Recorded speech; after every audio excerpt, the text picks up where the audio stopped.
श्री रामचंद्र कृपाल भजो मन हरण नव कंज लोचन कंज पद कर कंज पद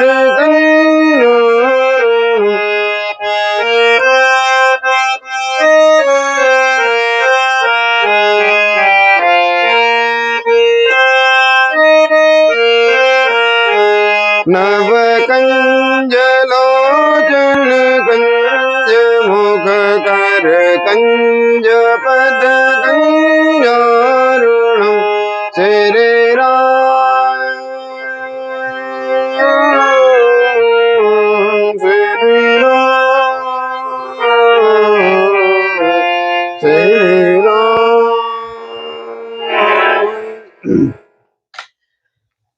ओम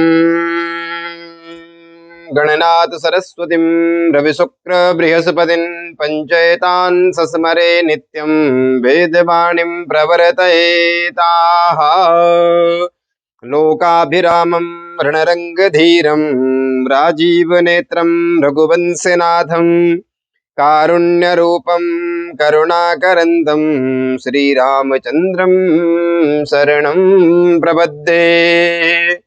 वंशी विभूषितकरा नवनीरधावा पीताम्बराधरुण बिंदु फलाधरुष्टः पूर्णेन्दु सुंदर मुखाधर विंदनेत्र कृष्णाद् परं किमपि तत्त्वमहं न जाने।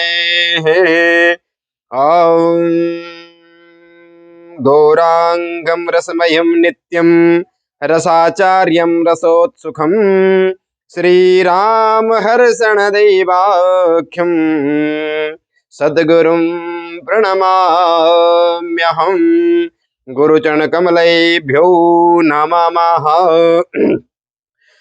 तो भक्तों, आपने पिछली वीडियो में सुना है कि भक्ति महारानी का दुख दूर कैसा हुआ, नारद जी से भेंट हुई इनकी, और भक्ति ज्ञान वैराग्य प्रबुद्ध हो गए, एकदम जर्जर अवस्था में गए थे ज्ञान और वैराग्य, और पुनः जो है नारद जी की कृपा से और सनकादिक ऋषियों के सत्संग सत्कर्म करने से, यानी श्रीमद् भागवत महापुराण के वाचन से भक्ति ज्ञान वैराग तीनों पुष्ट हो गए, ये आपने जाना। और पराया हम लोग आजकल देख रहे हैं कि पराया यही हाल जो उस समय था। भक्ति महारानी तो नवयौवन संपन्न थी, परंतु ज्ञान और वैराग्य जर्जर अवस्था में जा चुके थे श्रीधाम वृंदावन में, जहाँ की नारद जी की भेंट भक्ति रानी से हुई थी। तो आजकल यदि आप थोड़ा सा विचार करें, थोड़ा सा गौर से देखें, संसार में यही दशा हो रखी है। प्रायः लोग भक्ति में तो बढ़ चढ़ करके भाग ले रहे हैं, हर जगह घरों में देखो ठीक ठाक भक्ति चल रही होगी, कहीं सत्संग, कहीं कीर्तन, कहीं भजन, कहीं पूजन, कहीं दान पुण्य यज्ञ आदि ठीक चल रहे हैं। आज भी कह सकते हैं कलयुग में कलयुग हो करके भी भक्ति महारानी का वर्चस्व, भक्ति महारानी की आजकल भी खूब महिमा का व्याख्यान गुणगान हो रहा है। और जो तब थे ज्ञान वैराग्य दोनों बूढ़ी हो गई, वही आज भी है। भक्ति तो हो रही है लेकिन ज्ञान का आज भी अभाव है। किसी को कह रहे हैं भक्ति के साथ में आप वैराग को भी अपना लो, तो वैराग नहीं अपना सकते, यानी ज्ञान और वैराग दोनों का आज भी कुछ दोनों की कमी है। समाज में, संसार में आप देख रहे होंगे दोनों की कमी है। भक्ति महारानी पुष्ट है, ज्ञान वैराग का अभाव है। और इसको पुष्ट करने के लिए नारद जी ने व्योमवाणी आकाशवाणी ने कहा था सत्संग करो। सत्संग के लिए बद्रीनाथ में पहुंचे और वहां पर सनकादि को से इनके भेंट हुई, और हरिद्वार में आकर के भागवत महात्म्य में चल रहा है। और जैसे ही भागवत महात्म्य में प्रारंभ हुआ, ऐसी ज्ञान वैराग्य भक्ति सुतो तौ तरुणो गृहीत्वा, भक्ति अपने ज्ञान और वैराग्य के साथ में उस महायज्ञ में, सप्ताह श्रीमद् भागवत ज्ञान यज्ञ में ताताथय करने आकर के थिरकने लगी और नाचने लगी, यानी प्रकट हो गई। और जितने श्रोतागण वहां पर बैठे थे सबके हृदय भुवन में भक्ति महारानी का वास हो गया। ये आपने पिछले प्रकरण में सुना था। तो नारद जी ने ये आश्चर्य देखा कि भक्ति महारानी प्रबुद्ध हो चुकी है, थिरक रही है, और हमारा उद्यम भी सफल हो गया है। नारद जी का प्रसन्नता का ठिकाना नहीं रहा। और फिर नारद जी ने कहा कि हे संतों, हे महात्माओं, आप परम संत हैं, और जो मैं देख पा रहा हूँ ये तो बिल्कुल सत्य बात है कि भक्ति ज्ञान वैराग्य, इस ज्ञान यज्ञ से प्रबुद्ध हो गए हैं, जवान हो गए हैं, ताता थैया करके थिरक रहे हैं, नाच रहे हैं, गा रहे हैं, इनका दुख दूर हो गया है। परंतु नारद जी ने प्रश्न किया था कि क्या भागवत सप्ताह से भक्ति ज्ञान वैराग्य ही पुष्ट होते हैं? जिनके पास भक्ति नहीं है उनके हृदय में भक्ति आ जाती है, ज्ञान की प्राप्ति हो जाती है, या उनको वैराग आ जाता है? इतना ही होता है कि और भी कुछ हो सकता है इससे। कोई पापी, कोई दुराचारी, कोई धूर्त मूर्ख, इस प्रकार से कोई पतित व्यक्ति भी क्या पावन हो सकता है? पापाचारों के पाप छूट सकते हैं भागवत से। के शुद्धयन्ति वदन्तु मह्यम। नारद जी ने कहा, महानुभाव, कौन कौन इस भागवत रूपी ज्ञान यज्ञ से शुद्ध हो सकते हैं? जैसे ही सनकादिकों ने सुना, सनकादिकों ने कहे, नारद जी, ये प्रश्न ही आपका व्यर्थ है। ये पूछना ही आप बंद कर दो कि कौन कौन शुद्ध हो सकते हैं, किस किस के पाप छूट सकते हैं, किस टाइप के पाप भागवत श्रवण करने से छूट सकते हैं। किस टाइप के पाप नहीं, समस्त पापों का समन्वय इस भागवत से हो सकता है। समूल नाश भागवत कथा करने से हो सकता है। ये मानवा पाप कृता तो सर्वदा, सदा दुराचार रताभिमार्गगा, क्रोधाग्निदग्धः कुटिलश्च कामिनः, सप्ताह यज्ञेन कलो पुनन्ति ते। सप्ताह यज्ञेन कलो पुनन्ति ते, कलयुग में होकर के भी पुनन्ति ते, वह पवित्र पावन हो जाता है, परम शुद्ध हो जाता है। ये मानवा पाप कृतास्तु सर्वदा, जिस मानव ने जीवन में कोई पुण्य किया ही ना हो, केवल पापाचार, केवल पाप किया हो, ये मानवा पाप कृतास्तु सर्वदा, हमेशा पापाचार में लगा रहा हो, उसके भी सारे पाप भस्म हो सकते हैं। और कलो पुनन्दिते, वह पुनः जो है शुद्ध होकर के भगवत रसिक बन सकता है, भगवत भक्त बन सकता है। बस शर्त है कि भागवत सुने तो, भागवत में मन लगाए तो शुद्ध हो सकता है। तो नारद जी ने कहा, महाराज, ये सुनी सुनाई बातें आप बोल रहे हैं कि सारे सबके पाप छोड़ जाते हैं, सारे पाप उतर जाते हैं, यानी सभी प्रकार के पाप भस्म हो सकते हैं। कपोल कल्पना है या कोई प्रमाण है आपके पास? कोई पापी आज तक तरा है? तब सनकादिकों ने कहा, हाँ, हमारे पास प्रमाण है नारद जी, आप ध्यान से सुने। हमारे पास एक प्रमाण है। अत्रैते कीर्तयिष्यामहि इतिहासं पुरातनं, यस्य श्रवण मात्रेण पाप हानि प्रजायते। एक पौराणिक इतिहास की घटना सनकादिक कह रहे हैं नारद जी, एक ऐतिहासिक घटना या ऐतिहासिक कथा आपके समक्ष रख रहे हैं। इसको सुनने मात्र से भी पापी तर जाता है और मनोकामना पूर्ण हो जाती है। जिस काम के उद्देश्य से आप यह सुनते हैं वह कामना पूर्ण होती है इस महात्म्य के सुनने मात्र से, इस पुरातन घटना को सुनने मात्र से। कैसी घटना है? इसी के साथ में गोकर्णोपाख्यान प्रारंभ होता है। सनकादिक कहते हैं कि तुंगभद्रा नदी के किनारे के गांव में एक अत्यंत विद्वान ब्राह्मण रहा करते थे। उनका नाम था पंडित आत्मदेव जी। ब्राह्मण जी बड़े सत्संगी थे, बड़े धर्मात्मा थे, आचरण संपन्न थे, शास्त्रों के विशुद्ध ज्ञाता थे, शुद्ध परम विद्वान थे, और संतोषी भी थे, शांत स्वभाव के थे, आचरणशील थे, भगवत भक्त थे, और भगवत भक्ति में लीन रहते थे, और शांत स्वभाव के ब्राह्मण देव थे। परंतु इनकी पत्नी का नाम था धुंधली देवी। ये बड़ी दुष्टा थी। धुंधली देवी दूषित विचारों की, धुंधली, बुद्धि में भी धुंध जमी हुई थी। जब तक पड़ोस में दो चार गपशप न मारे, इसको उससे न कटाएं, उससे न कटाएं, इसकी चुगली उससे, उसकी चुगली इससे ना करें, तब तक तो इसका भोजन ही हजम नहीं होता था। इस प्रकार की यह ब्राह्मणी थी। लोक वार्ता रता क्रूरः प्रयासो बहुजल्पिका सूरा चाह गृह कृत्येषु कृपणा कलह प्रियः। कलह प्रिया थी। 24 घंटे लड़ाई झगड़े में इनका दिमाग लगा रहता था। बड़ी करपण भी थी। कोई घर में संत आ गया, महंत आ गया, कभी दान दक्षिणा का कोई नाम नहीं लेती थी। हमेशा जो है दूषित बुद्धि की और आदि व्याधियों में ही उलझी रहती थी। इस प्रकार की इनकी पत्नी का, आत्मदेव ब्राह्मण की पत्नी का नाम धुंधली देवी था। इस प्रकार की धुंधली देवी थी। सब कुछ ब्राह्मण के पास, ब्राह्मण फिर भी ये न केन प्रकार जीवन को यापन कर ही रहा था। परंतु ब्राह्मण के मन में एक ग्लानि हमेशा से रहती थी। ब्राह्मण उदास रहता था, दुखी रहता था। क्यों? क्योंकि ब्राह्मण की संतान नहीं थी,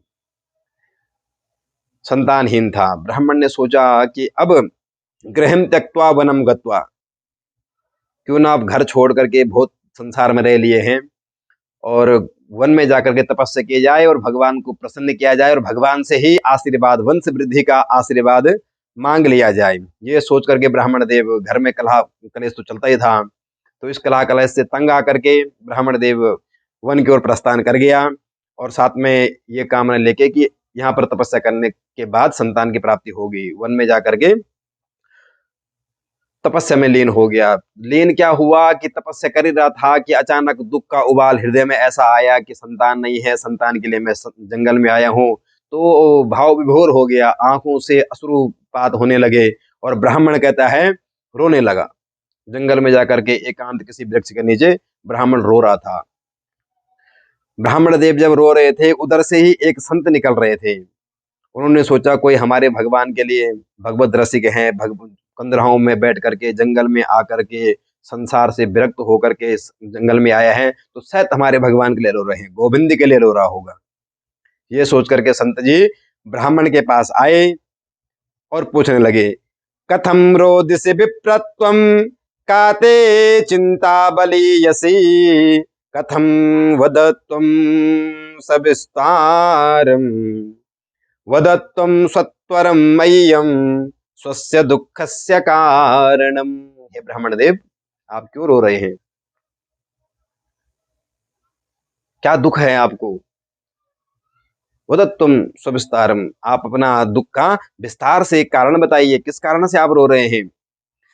जैसे ही संत ने पूछा तो ब्राह्मण देव चरणों में जाकर के फूट फूट करके और जोर से रोने लगे।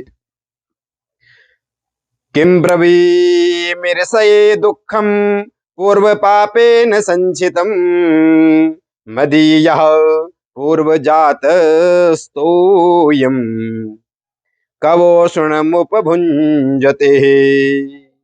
ब्राह्मण कहने लगे, हे संत जी, हे महामुनि, क्या बताऊं मैं आपको अपने दुख का कारण? और सुनना ही चाहते हैं ब्राह्मण देव गुरुवर। तो मैं पता नहीं, ना जाने कौन से जन्म के पाप उदय हुए हैं। इस जन्म में तो मैंने हमेशा शुभ कर्म में ही मैं लीन रहा हूँ, धर्म कर्म में लीन रहा हूँ, मनसा वाचा कर्मणा हरि शरणम करके ही जीवन यापन करता चला आया हूँ। परंतु न जाने कौन से पूर्वार्ध कर्मों के पुण्य उदय हुए, पाप उदय हुए हैं, जिस स्वरूप, जिसके कारण जो है मेरी कोई संतान नहीं है। मेरे घर में एक गैया बंधी हुई है, तो जब से वो गैया लाई थी, ब्याई सी बछड़े के साथ में घर में लाया था, लेकिन तब से और आज तक 15 साल 20 साल हो गए, उस गाय का भी कोई बछड़ा नहीं हुआ, वो भी बांझ हो गई घर में आकर के। जो भी मैं पेड़ लगाता हूँ, उन पेड़ों में भी फल नहीं आते हैं, बड़े हो जाते हैं, उनके बदले वाले पेड़ फल देने लगते हैं, लेकिन इन पेड़ों में भी फल नहीं आते हैं। फल भी, वृक्ष पेड़ भी फल नहीं दे रहे हैं। सबसे बड़ा दुख का कारण मेरा यही है कि मेरे संतान नहीं है। संत ने सोचा, ओहो, संतान के लिए रो रहे हैं, हम तो सोच रहे हैं हमारे प्रभु के लिए रो रहे हैं आप। तो संत ने समझाने का प्रयास किया, ब्राह्मण देव, मुंचा ज्ञानम प्रजारूपम बलिष्ठा कर्मणो गति विवेकम तो समासाध्या त्यज संसार वासन। त्यज संसार वासन में ब्राह्मण देव मुंचा ज्ञानम प्रजारूपम कर्मणो बलिष्ठो गति। विवेकपूर्ण बुद्धि से काम लो ब्राह्मण देव। त्यज संसार वासना, संसार वासना से दूर हो जाओ, विरक्त हो जाओ और विवेक की बुद्धि का इस्तेमाल करो। क्योंकि यदि आप सोच रहे हैं कि संतान से सुख मिले, संतान के लिए आप रो रहे हैं, क्यों रो रहे हैं कि संतान नहीं है। तो यदि आप ये सोच रहे हैं कि संतान से सुख प्राप्त होता है तो ये आपकी भूल है। क्यों? सगर जी के 60,000 पुत्र थे, सुख मिला नहीं। कपिल जी के क्रोध से भस्म हो गए, फिर भगीरथ जी ने बाद में प्रयास किया तो इनका उद्धार किया। 60,000 पुत्र। एक ध्रुव वंश में एक अंग हुए थे राजा, उनका पुत्र एक वैन जो महान नास्तिक हुआ, अपने पिता को ही बंदी बना दिया। उनको क्यों आप कंस को देख लीजिएगा, उग्रसेन जी के बेटे, पिता को बंदी बना दिया। तो संतान से सुख मिला, बेटा सुख दे है, ये कोई निश्चित नहीं है। और आपके संतान नहीं है तो संतान न होना भी बहुत बड़ा दुख नहीं है। गृहस्थ जीवन का एक सरस है, अच्छी बात है, होना चाहिए। यानी या नहीं भी है तो दुख की बात नहीं है, बहुत बड़ी दुख की बात नहीं है। संतान का न होना दुख की बात नहीं है। संतान है और मूर्ख है तब दुख की बात है। ब्राह्मण देव, आप ये संसार वासना को त्यागे और आप जिस संतान की कामना कर रहे हैं, जरूर नहीं कि वो संतान भी कई प्रकार से आती है, मित्र बन करके, शत्रु बन करके, पुत्र बन के, पुत्र रूप में पुत्र ही प्रकट हो रहा हो। ना जाने किस रूप में संतान हमें मिलती है, ये हमारा बुद्धि, भाग्य, हमारे पूर्वार्ध कर्म और भगवान की कृपा पे डिपेंड करता है। और संतान से सुख मिले ऐसा कोई निश्चित नहीं है, उदाहरण आपके सामने रख दिए हैं। तो आप ये संसार वासना त्यागे, विवेक से काम लो और हरि का भजन करो। ब्राह्मण ने कहा, महात्मन जो आप प्रवचन मुझे दे रहे हैं, मैं भी संसार में खूब देता हूँ लोगों को, ये प्रवचन देना मुझे खूब आते हैं, ये ज्ञान मुझे खूब अच्छी तरह से है, ये प्रवचन देने मुझे भी आते हैं। आप विरक्त संत हैं, आप क्या समझोगे गृहस्थी की दास्तां, और मैं ब्राह्मण हूँ और गृहस्थी भी हूँ। तो ग्रस्त सरसो लोके पुत्र पौत्र समन्विता। गृहस्थियों का आनंद, ये संत भगवंत महंत जी, गृहस्थियों का आनंद तभी है जब घर में 2-4 किलकारी गूंज उठे, बालकों का चिल्लाने का, रुदन करने का, हंसने का, हास्य प्रयास में आप उनको खिलाने का आनंद ही गृहस्थ जीवन का सुख ही यही है। आप क्या समझोगे? हम तो गृहस्थ हैं। हे महात्मन, ये लेक्चर देना बंद कीजिएगा आप, और हमें संतान की प्राप्ति कैसे हो आप ये बताइएगा। संत ने कहा, बहुत समझा रहा हूं, फिर भी ये ब्राह्मण की खोपड़ी में बात नहीं आ रही है। तो संत जी ने ध्यान लगाना शुरू किया और क्या देखते हैं, सप्त जन्मावधि तब पुत्रो नैव च नैव चः। हे ब्राह्मण देव, जिस संतान की आप बात कर रहे हैं, मैं अपने दिव्य ध्यान दृष्टि से देख पा रहा हूं कि वो संतान तो आपको इस जन्म में तो खैर मिलने वाली नहीं है, इस जन्म के साथ में 7 जन्म तक आपकी संतान नहीं हो सकती। ब्राह्मण देव ने जैसा ही सुना, पांव तले जमीन खिसक गई। ब्राह्मण ने कहा, हे गुरुवर, मैं तो इस जन्म के लिए रो रहा था और आपने तो मेरे ये दुख 7 गुना और बढ़ा दिया है। और जोर जोर सर पटकने लगे ब्राह्मण देव, और जोर से चिल्लाने लगे, रोने लगे। कहा, महाराज कुछ भी हो जाए, कैसे हो जाए, मुझे हर हालत में संतान दो। क्यों? यदि संतों की कृपा हो जाए, संतों ने यदि आशीर्वाद दे दिया, संतों के पास इतने सामर्थ्य होती है, भगवान भी कहते हैं, देवाधीनम जगत सर्वम मंत्राधीनम च देवता ते मंत्रम ब्रह्मणाधीनम तस्मात् ब्राह्मण देवता भवेत्। यानी कि संतों के पास तपस्या का एक पिटारा होता है। तप बल से, ज्ञान बल से, ब्रह्मनिष्ठ से, आचरणशीलता से, शास्त्रों के ज्ञान से, ब्राह्मण भगवान भी कहते हैं कि मैं यदि संसार में किसी जर तो मत भयात सूर्य तपति इंद्रो बरसति मत भयात। सब चराचर संसार मेरे भय से चल रहा है, लेकिन मुझे भी भया है। भगवान कहते हैं किसका? इन संतों का। कोई श्राप दे दे, कोई आशीर्वाद दे दे तो तुरंत फलीभूत हो जाता है। इतनी बड़ी कृपा संतों की। संत चाहे विधाता की कलम को भी अवरुद्ध कर सकते हैं, रोक सकते हैं। जो भाग्य की ललाट लकीर में नहीं लिखा हुआ है, नहीं ऐड किया हुआ आपके मस्तक में, वो भी मिल सकता है। और जो है उसको भी मिटा सकते हैं। कोई दुख दरिद्र रेखाएं ज्यादा हो उसको मिटा सकते हैं, जो नहीं है उसको भी दे सकते हैं। ये संत कर सकते हैं। ब्राह्मण ज्ञानवान था। ब्राह्मण ने कहा, हे गुरुवर, मुझे अच्छी तरह से पता है संत चाहे तो कुछ भी कर सकते हैं, और आप जैसे परम संत का मुझे दर्शन हुआ है। मुझे निश्चित विश्वास है कि मेरे संत, यदि आप मुझे संतान होने का आशीर्वाद ही दोगे, अन्यथा मैं इतने जोर से सर पटकूंगा कि मेरे तो हत्या, मैं तो मर ही जाऊंगा, लेकिन ब्रह्म हत्या आपके सर। संत ने सुना हो, ये तो बिना बात की मैंने ब्रह्म हत्या मोल ले ली। समझाने का प्रयास करूं, समझ नहीं रहे हैं, अब मैं क्या करूं? संत ने फिर ध्यान लगाया और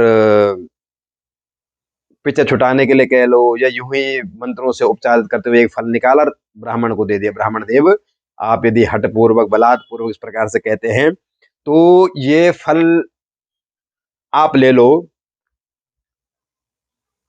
जैसे ही फल मिला ब्राह्मण देव गदगद हो गया। महाराज, मैं पहले ही समझ गया था मुझे संत के दर्शन हुए हैं और संत सब कुछ कर सकते हैं, और आप तो परम संत महाराज, आपने बड़ी कृपा कर दी। ब्राह्मण देव गदगद हो गए। संत ने कहा, पूरी बात तो सुनो, इस फल को ले जाओ और ये फल ले जा करके इदम भक्षा पत्न्या तुम तथा पुत्रो भविष्यति ही, निश्चित रूप से आपका पुत्र होगा। ब्राह्मण देव ने कहा, महाराज, क्या कोई विधान, क्या कोई नियम पालन, कुछ किसी प्रकार का कोई और भी सावधानी बरतनी होगी? तो संत ने कह दिया कि ब्राह्मण देव, कोई खास नियम नहीं है। एक एक टाइम भोजन करना है, भूमि पे सोना है, पवित्रता का आचरण करना है, और हरि चिंतन अनन्यास चिंतयन्तो माम, इस भाव से हरि चिंतन हृदय में चलना चाहिए, और जीवों पर दया करनी है, दान धर्म आदि में निवृत्त रहना है। ये दो चार छोटे छोटे नियम बता दिए।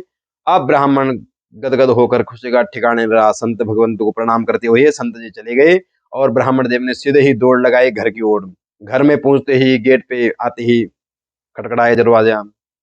अजी सुनती हो, धुंधली झल्ला करके बाहर आई। क्या है महाराज?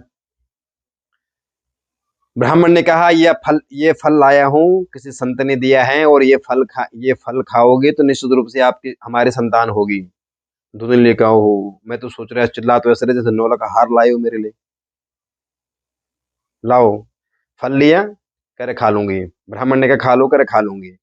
और ब्राह्मण देव ने जैसे ही फल धुंधले के हाथ में थमाया, ब्राह्मण देव निकल पड़े इधर उधर गप मारने के लिए, चर्चा करने के लिए, कि देखो भैया, अब हमारे यहाँ भी भगवान की कृपा होगी और भगवान ने चाहा तो हमारी भी संतान होगी। ये सारी चर्चा करने के लिए निकल पड़े समाज में। और धुंधली ने या फल घर में रख दिया। ब्राह्मण देव ने नियम बताया था इस प्रकार से, जो है नहा धो करके भगवान का ध्यान करने के बाद तब जाके ये फल खाना। लेकिन परंतु धुंधली ने फल खाया नहीं। जैसे ही नहा धो के तैयार हुई, फल को हाथ में लिया, उतने में पड़ोसन आ गई। धुंधली का, बहन, मैं आपकी ही प्रतीक्षा कर रही थी, आप सही टाइम पे पधारी हैं। पड़ोसन ने कहा, बताइए बहन, क्या बात है? तो धुंधली का, बहन, बात ये है कि हमारे ब्राह्मण सीधे साधे भोले भाले हैं। कोई भी जंगल से कोई बैरागी बाबा उनको मिला है और उन्होंने फल ला करके थमाया है और मेरे को दे दिए हैं, कहे इसको खाएगी तो संतान हो जाएगी। अब तू ही बता बहन, फल खाने से कहीं संतान होती है? पड़ोस ने कहा, बहन, ऐसा ना सोचो। अगर किसी संत ने दिया है तो संतों का वचन भी सत्य होता है, संतों का आशीर्वाद भी फलीभूत होता है, और ये संतों का दिया हुआ ये प्रसाद है, ये फल है, तो प्रसाद रूप में तू भी पाले। इसमें बुराई तो कुछ नहीं है, होनी होगी तो हो जाएगी, अन्यथा। धुंधली का, ना बहन, मैं खा तो जरूर लूं, परंतु पता नहीं कौन से तंत्र मंत्र क्या इसमें झाड़ा फूकी कर रखी है, कोई जादू ने मेरे ऊपर न जाने कौन सा जादू ना ब्राह्मण देव करके लिए आए हैं। खा तो लूं पर मुझे इस बात की चिंता है। पड़ोस ने कहा, बहन तू काहे चिंता करती है, संत ने दिया है, आपके पति ने, आपको पति पे विश्वास भरोसा नहीं है। कोई कोई होते ना बात बात पे, तो आपको पति पे भरोसा नहीं है, आप चुपचाप से भगवान का नाम लेकर खा ले। तो धुंधली ने कहा, ठीक है बहन, तू कहती है पतिदेव ने लाए हैं, चलो भरोसा तो करना ही पड़ेगा, पर मैं खा ले, फल तो खा लूं। परंतु बहन, मैंने सुना कि यदि फल खाने से यदि बच्चा गर्भ हो भी गया, रुक भी गया, तो गर्भिणी स्त्री कहते हैं ज्यादा खा नहीं सकती है, पेट धीरे धीरे बड़ा हो जाता है, खाने की जगह कम हो जाती है, और जब खाओगे नहीं तो फिर कमजोर नहीं हो जाऊंगा, घर का काम कैसे होगा। तो पड़ोसी ने कहा, बहन ये बहुत बड़ी बात नहीं है, तो अपनी ननद को बुला देना, अगर ऐसा हो जाएगा तो ननद को बुला देना, 2-4 महीने पहले तो ननद वैसे भी आती हैं, बधाई तो उनको भी देना पड़ता है, और 2-4 महीने पहले ही बुला लेना, घर का काम काज भी कर लेगी और तेरी हेल्प भी हो जाएगी, तो आराम से आराम फरमाना। धुंधली ने कहा, ना बहन, तू नहीं जानती मेरी ननद बड़ी चोटी, उसको 2-4 महीने पहले बुला दे तो पूरा घर ही साफ कर जाएगी, बड़ी चोरनी है, कब कौन सा सामान कहाँ कैसे पटक दे, कब समेट ले, कोई पता नहीं उसका, मैं जरा जानती हूँ उसको। तो पड़ोस ने कहा, बहन मत बुलाना, बहन को किसी नौकरान रख देना, तू फल खा ले। धुंधली ने कहा, बहन फल तो मैं खा लेती हूं, पर एक शंका मेरे मन में और है। पड़ोसी ने कहा, क्या? कि बहन मैंने सुना है कि गर्भिणी स्त्री ज्यादा दौड़ नहीं सकती है। तो पड़ोसी ने कहा, ये कोई बहुत बड़ी समस्या नहीं है, तुझे कहाँ दौड़ में हिस्सा लेना है, लॉन्ग जंप हाई जंप कहाँ तूने कंपटीशन में भाग लेना है जो दौड़ेगी, तो घर में आराम से रहना। धुंधली का, ना बहन, यदि कहीं भूकंप आ गया, घर में ही आग लग गई, तो भागना तो पड़ेगा, अब मैं भाग नहीं पाऊंगा तो मरना तो मेरा ही होगा, बाकी सब भाग जाएगी। पड़ोसी ने कहा, हे भगवान, क्या उटपटांग बातें सोच रही है। देवा घाटे ब्रजेत ग्रामे पलायेत गर्भिणी कथम, कोई आकस्मिक घटना घट गई तो कैसे मैं भागूंगी। फल भक्षेण गर्भस्यात् गर्भेणो उदर वृद्धिदः, स्वल्प भक्षम ततो शक्तिर गृहे कार्यम कथम भवेत्। धुंधली ने कहा, ठीक है बहन, फल तो मैं खा लेती हूँ, पर एक बात का जवाब और दे दे बहन। पड़ोसी ने कहा, बोल।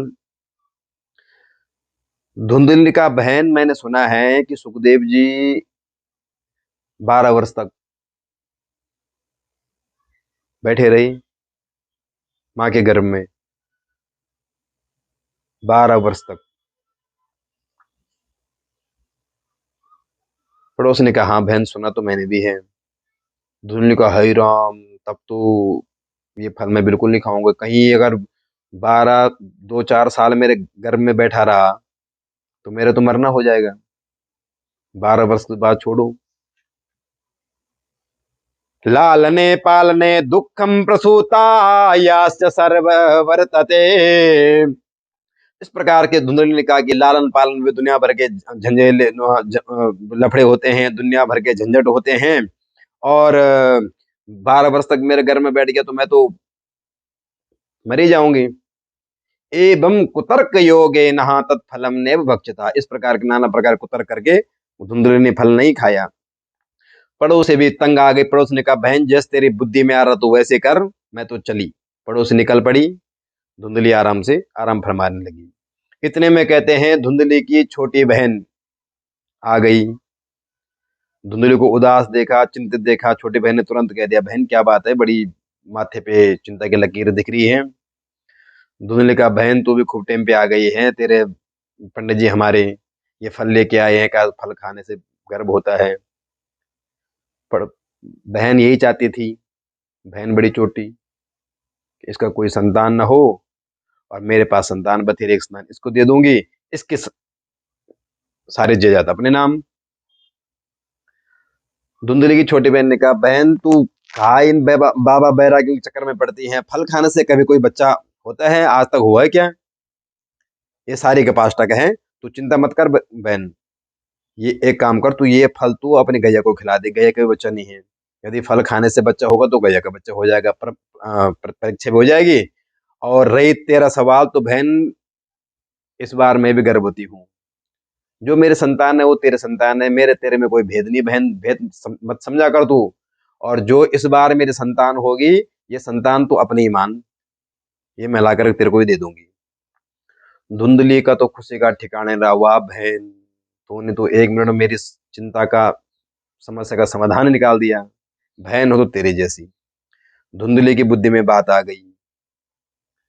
चुपचाप से वो फल कहते हैं, गैया मैया को फल खिला दिया। और अपने आप झूठे मोटे में नाटक करने लगे कि हाँ हाँ पंडित जी आए, एक फल खाया, बिल्कुल बिल्कुल खा लिया महाराज, और खूब फायदा हो रहा है। 2 3 4 महीने बीतने के बाद ठीक कहने लगी कि हाँ बिल्कुल फायदा हो रहा है, ये है सो है। मतलब पंडित जी को विश्वास में लेते रहे कि हाँ मेरे गर्भवती में हो चुकी हूँ, और मेरे यहाँ मेरे पेट में बच्चा हो गया है, 2 5 7 इस प्रकार से 5 महीने 6 महीने हो गए हैं, इस प्रकार से 2 4 5 6 महीने में जिस महीने में आगे बढ़ती उसी में बोलती है इतने महीने का हो गया, उतने महीने का हो गया। कहते हैं कालांतर में क्या हुआ, छोटी बहन का बच्चा हो गया। रात को चुपचाप से उठा करके धुंधली के पास ले आई और अपने आप निकल पड़ी। जैसे ही बच्चा धुंधली के पास छोड़ा, प्रातःकाल उठते ही धुंधली ने ढिंढोरा पेट दिया। उतने में वो फल जो गैया को खिलाया था, गैया का भी बच्चा हो गया। पंडित जी को सूचना मिली कि गैया ने भी बच्चा दे दिया है और मेरे यहाँ भी एक सुंदर बच्चा का जन्म हो गया। तो तुरंत ब्राह्मण जनों को बुलाया गया। नामकरण संस्कार। गाय का बछड़ा तो हुआ है, लेकिन गाय का बछड़ा गोकर्ण, कान गाय जैसे, बाकी मनुष्य रूप में है और कान गाय जैसे। लोग आश्चर्यचकित हैं, गाय ने वैसा बच्चा दिया है। तो गो, उसका नाम रखा गोकर्ण, गाय जैसे कान वाला गोकर्ण। और जैसे ही अपने बालक का नामकरण संस्कार करना चाह रहे थे पंडित जी, उतने में धुंधली आगे पहुंच गई। महाराज सबरो तुम ही करोगे, 9 महीने पेट में मैंने रखा है, नाम भी मैं ही रखूंगी। पंडित जी ने कहा कोई बात नहीं, आप नाराज मत होइए, आप ही रखिए। धुंधली ने कहा महाराज मेरा नाम है धुंधली, मेरा बेटा होगा धुंधकारी। पंडित जी ने कहा ठीक है। नामकरण संस्कार संपन्न हुआ। भाग्योदयो धुना जाता आत्मदेवस्य पश्यत, धेन्वा बाल प्रसूतस्तु देव रूपेण कौतुकः। सब समाज में आत्मदेव ब्राह्मण के भाग्य की प्रशंसा होने लगी। देखो भगवान जब देता है तो ऐसा छप्पर फाड़ देता है, गाय का ही बछड़ा हो गया है और आत्मदेव ब्राह्मण जी के भी यहाँ पर संतान की प्राप्ति हो गई है। भाग्योदय धुना जाता, भाग्योदय हो गई, भाग्योदय हुआ धुन का आत्मदेव ब्राह्मण जी के। कहते हैं दोनों का नामकरण संस्कार संपन्न हुआ। कुछ समय पश्चात दोनों अपने अपने नाम के अनुसार आगे ख्याति प्राप्त करने लगे। एक हुआ विख्यात, दूसरा ख्यात। कियत काले न तो जातो तरुणो तनया बुभो, गोकर्ण पंडितो ज्ञानी धुंधकारी महाखला। गोकर्ण तो बड़ा विद्वान, जिस गली में निकलते सभी लोग साष्टांग प्रणाम करते हैं, स्वागत सत्कार के लिए आगे बढ़ चढ़ करके फूलों से सत्कार करते। गोकर्ण जी का विख्यात होने लगे, विद्वान की श्रेणी में गोकर्ण जी हो गए। और धुंधकारी महाखलु, धुंधकारियता नाम तथा गुण, जिस गली में जाता लोग किवाड़ बंद कर देते। उदंडी, मतलब दोनों ने ख्याति प्राप्त की, लेकिन एक विख्यात हुई है और एक कुख्यात हुई। इतने कुख्यात हो गए धुंधकारी जी कि समाज परेशान। आए दिन पंडित जी के पास शिकायत कि हमारे यहाँ आज ये चोरी की है धुंधकार ने, उसके बच्चे को वहां पर पेटा है, वहां पर उस साथ में लड़ाई की है, ये छीना झपटी की है, ऐसे किए हैं वैसे किए, नाना प्रकार के। शाम घर, सुबह धुंधकारी घर से निकलता, शाम को तब पहुंचता जब तक 15 20 लोग पहले शिकायत लेके पहुंच जाते। जब तक बालक था समझा बुझा, खूब प्रयास किया, लेकिन नहीं माना। धीरे धीरे बड़ा हो गया, बड़ा हो गया, अब तो घर में ही आतंक मचाने लग गया। घर का जो धन था वो भी लुटाने लगा, यहाँ वहां, चोरी में, नशा में, व्यभिचार में, सारा धन को लुटाने लगा, खत्म करने लगा। अब पंडित जी परेशान, पुनः क्या करूं, कहाँ जाऊं, क्व तिष्ठामि क्व गच्छामि, को मे दुःखं व्यपोहयेत्, प्राणस्त्यजामि दुःखेन, हा कष्टं मम संस्थितम्, हा कष्टं मम संस्थितम्। पंडित जी सोचने लगे, अब कहाँ जाऊं, क्या करूं, घर में तो ऐसे नालायक संतान पैदा हो गई। पहले भी प्राणस्त्यजामि दुःखेन, आत्महत्या करने की अब ब्राह्मण देव सोचने लगे। पहले भी मरने गया था जंगल में, क्यों, संतान नहीं थी। अब भी मरने की सोच रहा है, क्यों, संतान क्यों है।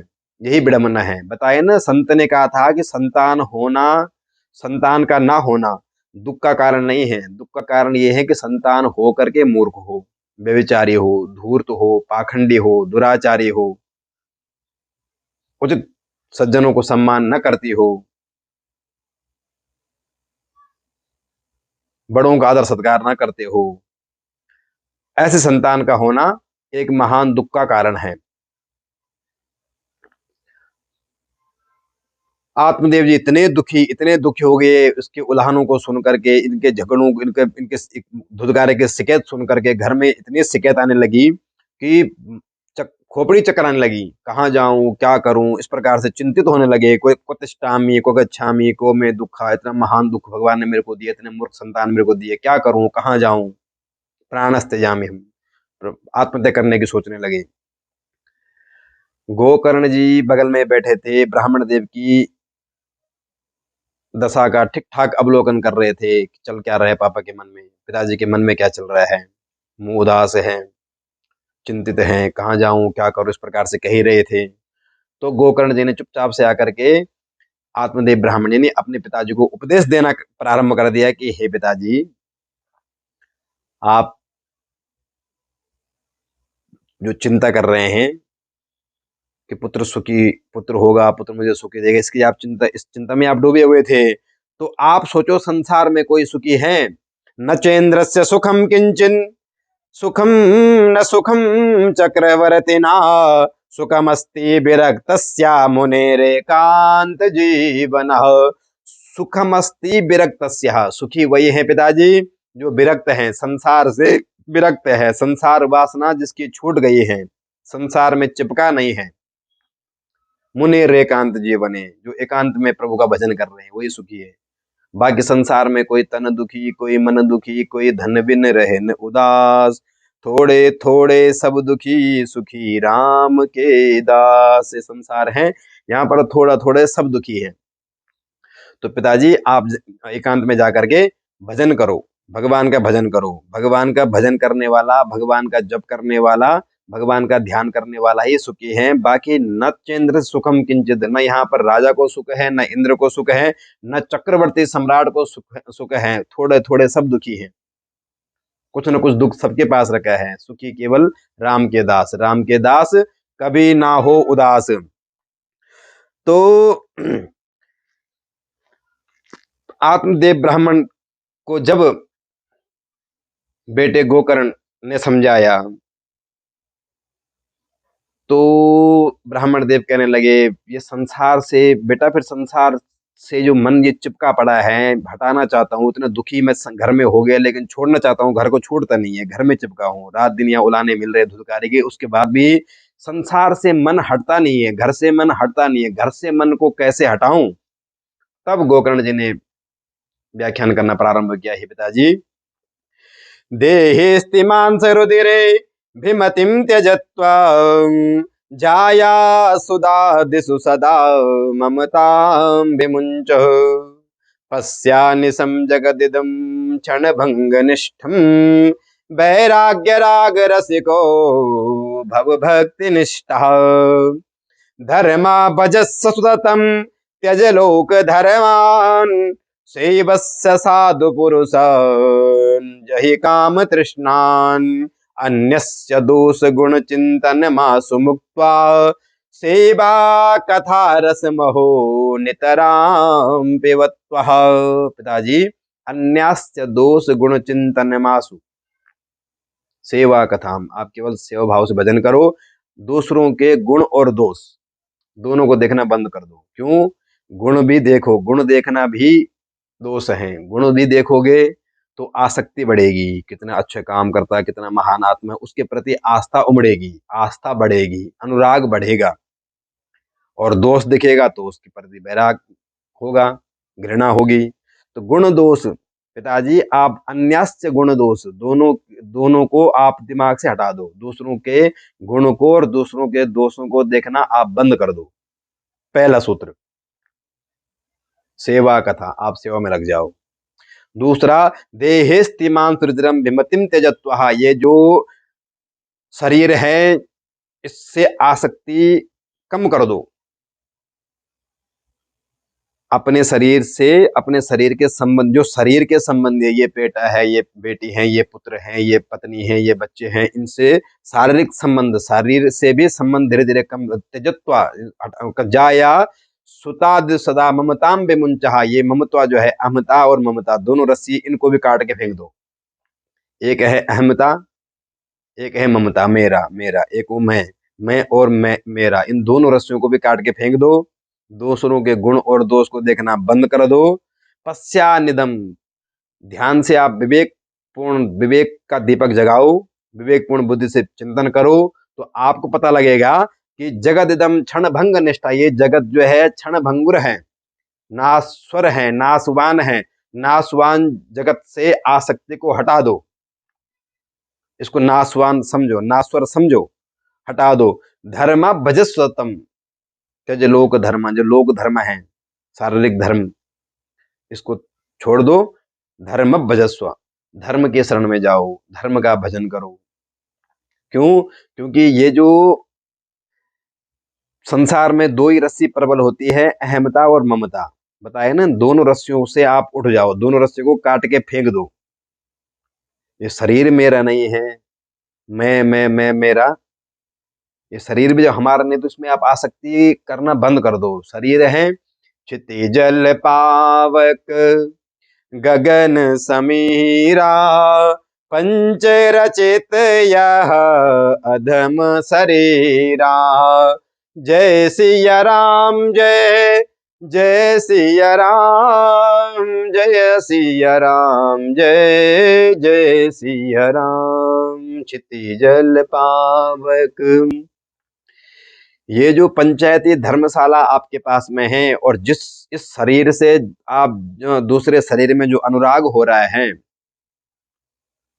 ये ममता की जो रस्सी है, क्षिति जल पावक, क्षिति जल पंच तत्व का ये शरीर है, क्षिति जल अग्नि वायु और आकाश, गगन समीरा, पंच रचित, ये पंच रचित आपका ये शरीर है। ये आप मानो ये पंचायती शरीर है, पंचायती धर्मशाला है। इससे आप वैराग को हटाओ।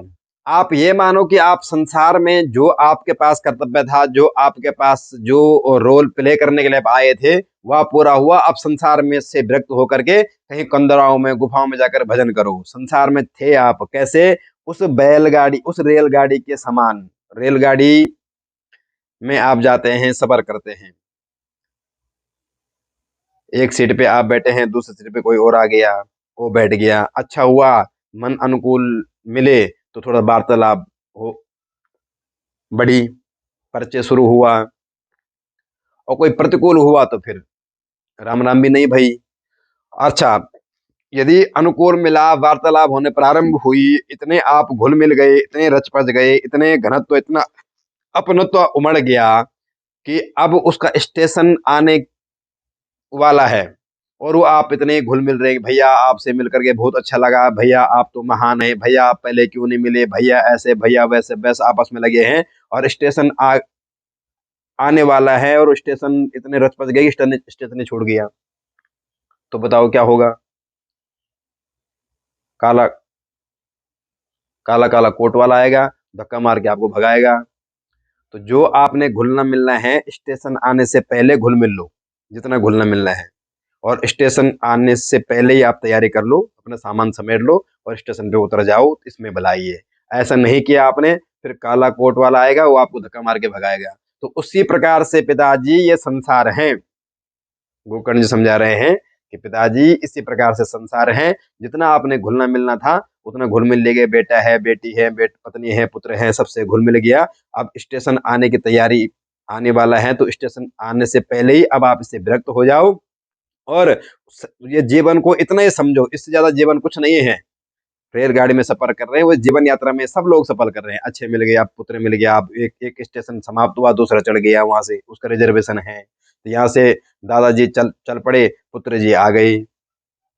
यहाँ से परदादा जी, ताऊ जी ये निकल पड़े, इधर से कोई और बेटा बेटी या फिर पोता पोती ये और जुड़ गए।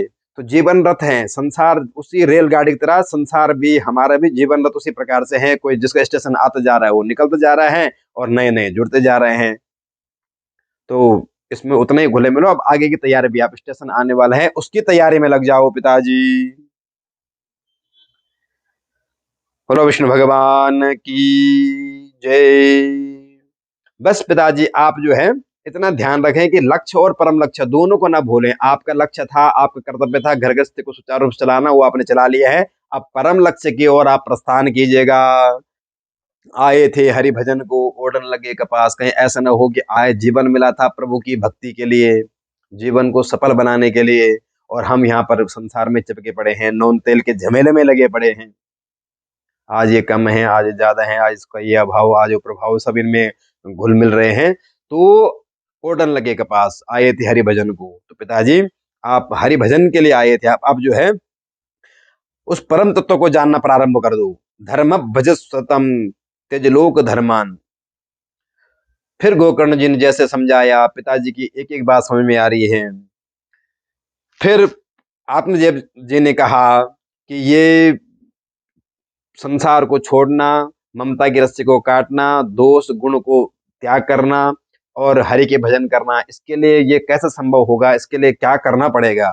तो गोकर्ण जी ने कहा पिताजी आप संतों के संग लग जाओ। संतन के संग लाग रे तेरी अच्छी बनेगी, संतन के संग लाग रे तेरी अच्छी बनेगी। आप संतों का संग करो, क्योंकि संग करने से संगति बदलती है। आप पहलवान का संग करोगे, पहलवानी सिखाएगा। आप डॉक्टर का संग करोगे, वो डॉक्टरी सिखाएगा। आप चोर का संग करोगे, वो चोरी करना सिखाएगा। तो संग की जैसे करो संगत, वैसे लगे रंगत। जुआरे का संग करोगे, जुआ खेलना सिखाएगा। तो आप संतों का संग करो। संतों के संग से धीरे धीरे धीरे धीरे धीरे धीरे मन मुड़ जाएगा और आपको प्रभु भक्ति में वो लीन कर देंगे। वृंदावन बिहारी लाल की जय। जैसे ही गोकर्ण जी ने पिताजी को समझाया, आत्मदेव ब्राह्मण जी के समझ में अब सारी बातें आ गई। पहले भी समझाया था संत ने, उस समय पुत्र मोह में समझ नहीं पाए, लेकिन अब पुत्र तो है, और उसके बाद अब गोकर्ण जी समझा रहे हैं, अब जाके समझ में आ रही है बात। समझे? जैसे ही गोकर्ण जी ने समझाया, आत्मदेव ब्राह्मण की बुद्धि में ठीक ठाक सारी बातें बैठ गई। एवं सुतोक्ति वसतोऽपि गृहं विहाय यातो वनं स्थिरमतिर्गत षष्टिवर्षः। युक्तो हरेर्नुदनिनं परिचर्ययासो श्रीकृष्णमापनियतं दशमस्य पाठात्। अब समझ में आ रहा, गत 6 वर्ष, जब 60 साल बीत गई, बुढ़ापा आने को हो गया है। चलो बुढ़ापे में भी आप समझे तो भी अभी भी समय है। बथेरे तो बुढ़ापे में ही लगे पड़े हैं, बुढ़ापे में भी नहीं समझ पाते हैं। पुत्र मोहा पौत्र मोहा लगे पड़े हैं। गत 60 वर्ष, 60 वर्ष की अवस्था में अब समझ रहे। जैसे आत्मदेव जी समझे, तुरंत घर छोड़ करके जंगल को चले गए और दसम स्कंद का पाठ करना नित्य प्रति प्रारंभ कर दिया। धीरे धीरे प्रारंभ करते, पाठ करते करते, भगवान का चिंतन करते करते, नाम चिंतन दिमाग में चलते चलते एक समय है कि आत्मदेव ब्राह्मण जी का उद्धार हो गया। और परम धाम की ओर प्रस्थान कर गई। अब जैसे ही पिताजी के जाने के बाद धुंधकारी ने माता जी को पकड़ा कि पिताजी तो चले गए, हे माते क्वबितम तिष्ठति ब्रूहि हनिसे लतया नचित। माता जल्दी से बता दे कि पिताजी ने धन कहाँ रखा हुआ, और जो मेरे को दिखा था मैंने बेच बाज करके खत्म कर दिया, जो हमें फूक के आ गया। अब जो मुझे नहीं पता, पिताजी वन को चले गए हैं, पिताजी ने आपको जरूर बताया होगा, तो मुझे सारा बता दे वो धन का है। नहीं बताएगा, नहीं बताएगी तो मैं जलती हुई लकड़ी से मारूंगा। माता जी घबराई, धुंधली देवी कह रहे बेटे बेटे सुबह होने दो, मैं सब बताती हूँ। और इसने क्या किया, धन तो है नहीं, बताना कहाँ से है, ये मानने वाला तो है नहीं, दुष्ट है। तो माता रात को ही भागी अंधेरे में घर से। अंधेरे में ऐसी दौड़ लगाई, कहते हैं रास्ते में कुआं था और कुआं में जाकर के गिर पड़ी और मर गई। माता जी भी परम धाम। पिताजी चले गए, माता जी, पिताजी जंगल में चले गए, माता जी कुएं में चले गई। अब गोकर्ण जी साइड में बैठे चिंतन कर रहे हैं, मेरा ही नंबर है, अब मैं ही बचाऊं घर में। तो गोकर्ण जी ने बुद्धि विवेक के बल से तुरंत कह दिया, भैया हमारा मन जरा तीर्थ यात्रा के लिए हो रहा है, तीर्थ करने का विचार बन रहा है, तो मैं जाऊं। धुंधकार ने कहा, हाँ हम तो चाह ही रहे थे, आप भी किसके। और गोकर्ण जी निकल पड़े अपने तीर्थाटन करने के लिए। अब बचा घर में धुंधकारी अकेला। अब धुंधकारी खुश है, न कोई रोकने वाला, न कोई टोकने वाला, न कोई उल्हाने सुनाने वाला, न सुनने वाला, एकदम अकेला। पहले तो घर से बाहर यहाँ वहां जाता था जुआ खेलना, अब इसने बोतलें घर में लाने शुरू कर दी हैं।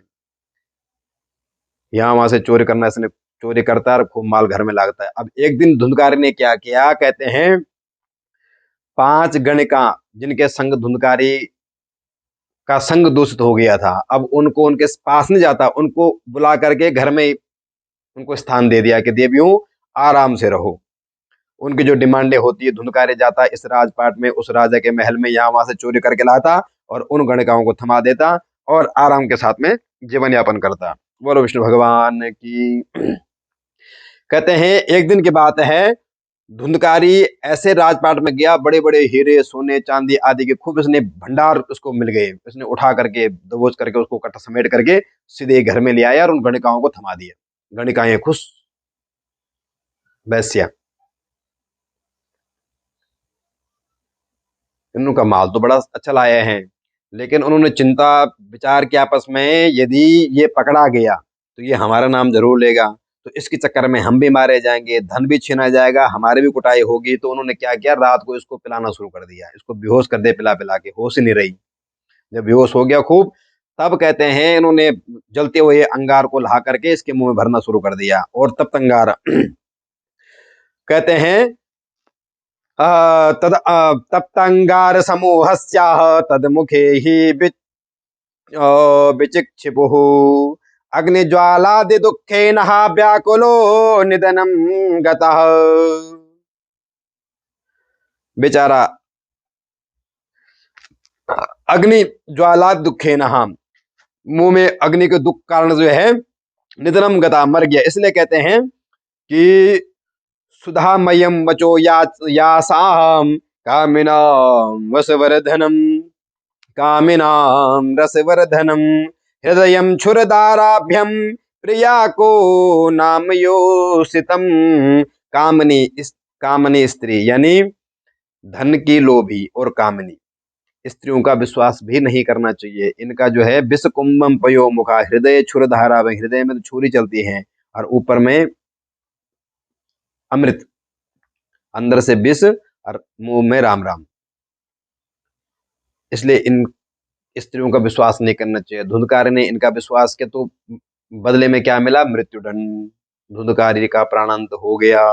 तप्तंगार समूह मुंह में घुसेड़ कर दिए इसके, और ये बेचारा निधन को प्राप्त हो गया। और गणिकाओं ने सारा माल लिया और उन्होंने क्या किया, रात को कहते हैं सारा माल समेट दिया और आंगन में ये गड्ढा खोद करके उसमें इसको दफना लिया और ऊपर से गोबर का लेप लूप करके सुबह वहां से 9 2 11 हो गई। अब कहते हैं गणकाएं में निकल गई। धुंधकारी का निधन हो गया, ये सूचना तीर्थाटन के लिए गोकर्ण जी निकले हुए थे, गया में पहुंचे हुए थे। तो गया में जाकर के गोकर्ण जी को यह सूचना मिल गई कि आपके भाई धुंधकारी जी का निधन हो गया है, धुंधकारी मर गया है। तो गोकर्ण जी तो विरक्त संग थे, न कोई शोक न कोई दुख, वैसे भी दुराचारी था ही, तो भाई का। तो गोकर्ण जी ने जैसे सूचना मिली, गया में जाकर के जो एक कर्तव्य बनता है एक भाई का, तो उनके लिए पिंडदान, धुंधकार के लिए पिंडदान किया। और कहते हैं वहां से निकले और अपने घर की ओर प्रस्थान करने लगे। शाम के टाइम पे धुंधकारी शाम के टाइम पे कहते हैं गोकर्ण जी जैसे ही घर में पहुंचे और आंगन में चारपाई पे आराम फरमा रहे थे, उतने में क्या देखता है, सामने भेड़ का बच्चा। कुछ देर बाद वो भैंस का बच्चा बच्चा बन जाए, कुछ देर वो हाथी बन जाए। गोकर्ण जी चिंतित हुए, गोकर्ण जी खड़े उठे, पूछा महाराज काशी तुम, आप कौन, कस तुम। कुछ नहीं बोल पाया धुंधकारी। तो गोकर्ण जी ने जल लिया, अभिमंत्रित किया और उसके ऊपर छिड़क दी। अब इस प्रेत बन गया, प्रेत रूप में सामने अब बोलने लग गया, अहम भ्राता त्वदीयोऽस्मि धुंधकारेति नामता स्वकीनेव दोषेणः ब्रह्मत्वं नासितं मयः। अहम भ्राता त्वदीयोऽस्मि, हे गोकर्ण महाराज मैं आपका भाई धुंधकारी हूँ। स्वकीयेन दोषेन, मैंने अपने ही कुकर्म के कारण अपने ब्रह्मत्व को नष्ट कर दिया है। अरे हे मेरे भाई, अब मेरा उद्धार करो, बड़ा दुखी हो रहा हूँ। वायु के वेग से जहाँ वायु ले चलती है वहां जाता हूँ, न पीने को मिलता है न खाने को मिलता है, प्रेत योनि में भटक रहा हूँ, भूख प्यास से बेचैन हो रहा हूँ। अहो बंधो कृपा सिंधो भ्रातर मामा सुमोचयः, हे भाई, अहो बंधु कृपा सिंधु, हे कृपा सिंधु, हे कृपा के सागर गोकर्ण जी, मेरा उद्धार कीजिए, मेरा प्रेत योनि से उद्धार कीजिएगा। गोकर्ण जी ने कहा, हाँ मैंने सुना था कि धुंधकारी जी का निधन हो गया है, तो मैंने आपके लिए गया में जाकर के श्राद्ध किए थे। तो गया में जाकर के मान्यता है कि गया में यदि श्राद्ध कर दिया जाए तो कैसा भी पितर, कैसा भी पापी दुराचारी, कैसा भी हो, तर जाता है। धुंधकार ने कहा, गया श्राद्ध सतेनापि मुक्तिर में न भविष्यति, हे भाई गया में 1 2 10 20 नहीं 100 पिंडदान भी आप करेंगे तो भी मेरी मुक्ति नहीं हो सकती है। नंबर 1 का प्रेत बना हूं। जीवन में मैंने गया में, ठीक है, कोई पाप कर्म बन गए हो, शुभ कर्म भी हैं, पाप कर्म बन गए हो तो उनकी मुक्ति होती है। मैं तो नंबर 1 का प्रेत हूँ, मैंने जीवन में कोई पुण्य किया ही नहीं है, हमेशा दुराचार में लीन रहा हूँ, नंबर 1 का प्रेत हूँ। 100 पिंडदान देने से भी मेरी मुक्ति नहीं हो सकती। गया में आपने कितने भी दिए, मेरी मुक्ति नहीं हो सकती है, भाई कोई उपाय करो। तो गोकर्ण जी ने कहा, इस समय रात्रि का समय है, आप निश्चिंत हो जाओ, आप अपने स्थान को चले जाओ, जहां पर प्रेजेंट टाइम में आपका वास है वहां पहुंच जाओ, और मैं निश्चित रूप से आपकी मुक्ति का कोई योजना, कोई उपाय निश्चित करूंगा। प्रातःकाल होते ही मैं इस ओर निकल पड़ूंगा, निश्चित आपको उपाय करूंगा। धुंधकारी निकल पड़े। गोकर्ण जी रात भर सो नहीं पाए। प्रातःकाल उठे, ब्राह्मणों की मंडली, संतों की मंडली, सज्जनों की मंडली, विद्वानों की मंडली, सबको बुलाया, किसके पास स्वयं गए, प्रसन्न रखा कि भाई हमारे भाई साहब नंबर 1 के प्रेत बने हैं, इनकी मुक्ति का क्या उपाय हो। सब विद्वानों ने, किसी ने कुछ परामर्श, किसी ने कुछ परामर्श दिया, लेकिन किसी ने ये गारंटी नहीं दे पाई कि वास्तव में इस उपाय से, इस युक्ति से इनकी मुक्ति हो सकती है। कोई ब्राह्मण, कोई विद्वान इस यह निर्णय नहीं निकाल पाया। गोकर्ण जी बड़े चिंतित हुए। फिर गोकर्ण जी ने, कहते हैं, भगवान सूर्य की आराधना प्रारंभ कर दिया। तुभ्यं नमो जगत साक्षिन् ब्रूहि में मुक्ति हेतुकम्। भगवान सूर्य की आराधना की। भगवान सूर्य से पूछा कि हे प्रभु बताइए।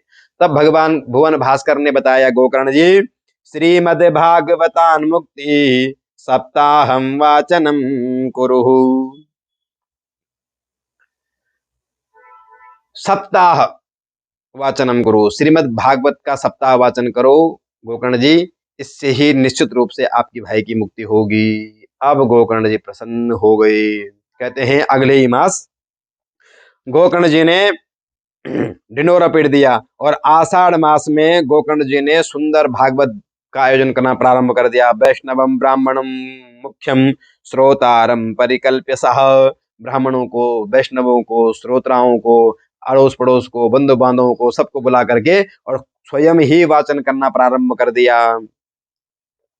और कहते हैं जब श्रीमद् भागवत का आयोजन हुआ तो वहीं पर एक बांस की 7 गांठ वाला एक डंडा वहां पर गाड़ा हुआ था। उसी बांस के अंदर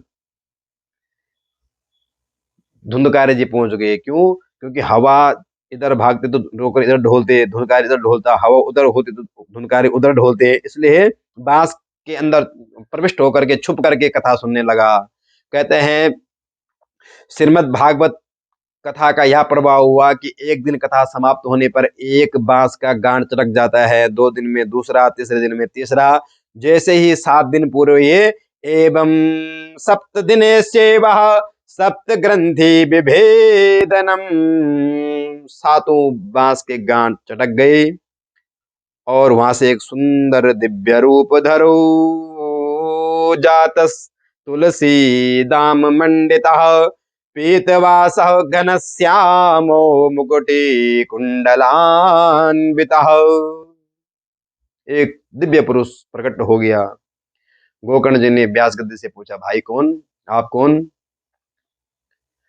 तब धुंधकारी जी बोले, मैं आपका ही भाई हूं धुंधकारी। धन्या भागवती वार्ता प्रेत पीड़ा विनाशनी सप्ताहोपि तथा धन्या कृष्ण लोक फल प्रदा, कृष्ण लोक फल प्रदा। धुंधकार जी का धन्या भागवती वार्ता, गोकर्ण जी आपके लिए धन्य है। श्रीमद् भागवत ग्रंथ का भी धन्य है, जिससे कि मेरी प्रेत पीड़ा से मैं मुक्त हो गया हूँ, दिव्य रूप में प्रकट हो गए हैं। आकाश से विमान, कहते हैं आकाश से विमान आए, संसार कर्दमाले छह प्रक्षालन पटीयसी, सुंदर विमान प्रकट, एक सुंदर सा विमान भी प्रकट हो गया। धुंधकारी जी भगवान का धन्यवाद कर रहे हैं। वास्तव में धन्य ये भागवत, ये संसार कर्दमालेप चाह, संसार के जो संसार में जो कीचड़ में लिपटा हुआ आदमी है, जो राग द्वेष छल कपट आदि व्याधि से घिरा पड़ा हुआ है, उस कीचड़ को साफ करने वाला है श्रीमद् भागवत महापुराण ग्रंथ की कथा। धन्य है। जैसे विमान प्रकट हुआ, भगवान के पार्षदों ने धुंधकारी जी को कहा, दिव्य रूप में प्रकट हो गए थे धुंधकारी जी, कह रहे भाई साहब बैठिए, विमान में बैठिए। जैसे कहते हैं धुंधकारी ने सबको प्रणाम किया, विमान में एक पांव रखा ही था, गोकर्ण जी ने टोक दिया भगवान के पार्षदों को। क्यों? अत्रैव बहवा सन्ति श्रोतारो मम निर्मला आनीतानि विमानानि न तेषां युगपत् कुतः। गोकर्ण जी ने कहा, भाई यहाँ पर बहवा संति, अत्रैव बहवा संति, यहाँ पर श्रोता समुदाय हजारों की संख्या में विद्यमान है और आप भगवान के पार्षदों ने केवल एक ही विमान लेके आए हैं, उसमें भी धुंधकारी को ही बिठा रहे हैं। बाकी सब लोग, सबने कथा सुनी है। कथा सुनने से यदि उद्धार होता है तो जितने श्रोता समुदाय यहाँ पर बैठे हैं, सारे विमान आपने क्यों नहीं लाए? रुकिए, सबके लिए विमान लाना चाहिए था आपको। तब भगवान के पार्षदों ने कहा, भैया गोकर्ण जी ऐसा नहीं है, श्रवणस्य विभेदेन फल भेदोत्र संस्थिता श्रवणम तु कृतम सर्वम न तथा मननम कृतम फल भेदस्ततो जातो भगवानादपि मानद। फल भेदेन, भगवान के पार्षदों ने कहा कि भाई साहब ये बात तो सही है, भागवत एक कल्प वृक्ष है, जिसकी आप कामना करोगे वो आपको मिल जाएगा। किसी को फैक्ट्री अच्छी चलानी है, फैक्ट्री अच्छी हो जाएगी, किसी को पुत्र चाहिए, पुत्र मिल जाएगा, किसी को धन चाहिए, धन मिल जाएगा, स्वास्थ्य चाहिए, आरोग्यता मिल जाएगी, किसी को मुक्ति चाहिए तो मुक्ति मिल जाएगी। तो भगवान के पार्षदों ने कहा, ये कल्प वृक्ष के नीचे बहवा संति, हजारों की संख्या में श्रोता समुदाय तो बैठे हैं, जो फल, जो विमान एक आया है, फल भेदेन, श्रवण तो सबने किया है, मुक्ति की कामना केवल धुंधकारी की थी। तो कामना की पूर्ति के लिए, और उन कोई टाइम पास के लिए आ रखा था, कोई कह रहा गोकर्ण जी पहली बार सुना रहे हैं, पता नहीं कैसे करते होंगे, जरा हम भी चल के आए। कोई कह रहे भाई घर में पड़े पड़े कमर दुख जाती हैं, वहीं जा करके दो चार लोग और मिलेंगे, उनके साथ लड़ाएंगे, वहीं जाके बैठते हैं, पंडाल में जाकर के बैठ जाते हैं। तो सुना सबने, मनन किसी ने नहीं किया, मनन केवल धुतकारी ने ही किया था। फल भेदेन, फल में भेद है, सुनने तो कान तो सुन रहे हैं, लेकिन मनन कौन कर रहा है, चिंतन कौन कर रहा है। मनन, मनन का महत्व है, सुनने का महत्व नहीं है। सुन क्या रहे हैं उसको जीवन में अपनाओ, उनको उस नियम पे स्वयं चलो, तो तब तो कथा सुनने का महत्व है। केवल सुनने से तर जाओगे तो ऐसा नहीं है। प्राय सब लोग सोचते हमने भागवत सुनी है, हमने भागवत कराई है, इसका महत्व नहीं है। वो चिंतन क्या है, उसके पीछे का उद्देश्य क्या है, आपका भाव क्या है, आपका विचार क्या है, किस नियति से आप सुन रहे हैं, किस नियति से आप कार्य कर रहे हैं, वही आपको उसी की पूर्ति होगी। सब श्रोता श्रोता समुदाय उदास रह गए, बिल्कुल सही बात। तभी आपस में अपने मत्थापची कर रहे हैं। वास्तव में एक कह रहे भाई मेरा ध्यान तो घर में था, दूसरे कह रहे भाई हम तो इसका दुकान में था, उसका ध्यान वहां था, हम तो यहाँ पर गप्पियां लड़ा रहे थे, यहाँ वहां की बातें कर रहे थे। तो सब अपने अपने किए पे पछताव सबको हो रहा है कि हम बैठे तो जरूर थे यहाँ पर, लेकिन हम ध्यान से सुन भी वास्तव में नहीं रहे थे। तो गोकर्ण जी ने कहा भाइयों आप घबराओ मत, आप लोग।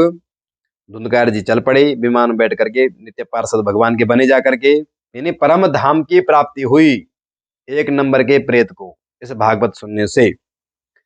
और गोकर्ण जी ने इनको सांत्वना दी कि अगले मास भाद्र श्रावण मास में हम पुनः कथा करेंगे। और अयोध्या वासिना पूर्वम यथा रामेण संगता तथा कृष्णेन ते नीता गोकुलम योग दुर्लभम। जिस प्रकार से अयोध्या वासिना पूर्व, जैसे राम जी ने समस्त परिकरों को साकेत धाम ले गए थे, कृष्ण जी ने अपने परिकरों को अपने साथ साकेत धाम ले गए थे, उसी प्रकार से गोकर्ण का अगले बार सब श्रोता समुदाय सब लोग आना। सब जो मोक्ष की कामना, मोक्ष पाना चाहता है, मोक्ष की कामना के लिए कथा सुनना, ध्यान से सुनना। और अगले बार भगवान ने चाहा तो अगले बार पुनः कथा हुई, कहते हैं फिर अगले बार कथा हुई, जितने श्रोता समुदाय थे उतने ही विमान प्रकट हो गए। और उसी प्रकार जिस प्रकार से राम जी के साथ में समस्त परिकर साकेत धाम में गए, उसी प्रकार से यहाँ पर भी गोकर्ण जी के साथ में समस्त श्रोत समुदाय दूसरी कथा में सबको मुक्ति मिली। बोलो विष्णु भगवान की। अब बताइए नारद जी, सनकादिक ऋषि कह नारद जी आप कहते हैं कि कैसे कैसे पापी, कौन कौन से पापी तर सकते हैं, धुंधकारी जैसा नंबर 1 पापी तर सकता है, तो अब आपको डाउट है। नारद जी ने कहा धन्य है।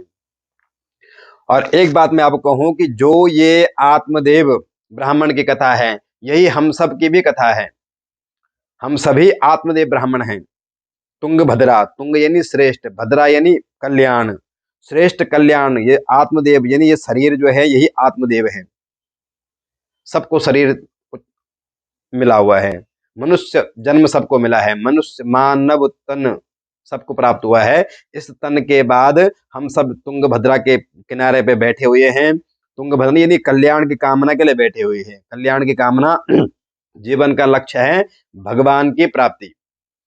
ब्राह्मण ने क्या किया, संतों के सन्निधि में जाकर के, हम भी जाते हैं सत्संग में जाकर के, संत ने फल दिया, ब्राह्मण देव ने घर ला करके पत्नी को थमा दिया, बुद्धिदेव पत्नी को थमा दिया। हम लोग भी ऐसे कर सत्संग में जाते हैं आत्मदेव ब्राह्मण की तरह, कथा तो सुनते हैं, लेकिन घर आकर के आते आते बुद्धिदेव यानी बुद्धि रूपी पत्नी के गुलाम हम भी हैं, हम भी बुद्धि को थमा देते हैं। बुद्धि कहती है किसी काम का नहीं है, सत्संग में सुन लिया वो ठीक है, अब अपने घर गृहस्थ में लग जाओ, बुद्धि वहीं लग जाती है। ध्यान से सुन रहे होंगे, बुद्धि कहती है सुन ले कोई दिक्कत नहीं है, घर तो हाँ, फिर बताती हूँ। घर आकर के अपने नून तेल के झमेले में लग जाते हैं। यानी स्वयं आत्मदेव ब्राह्मण ने पत्नी को नहीं खिलाया, कहा खा लेना।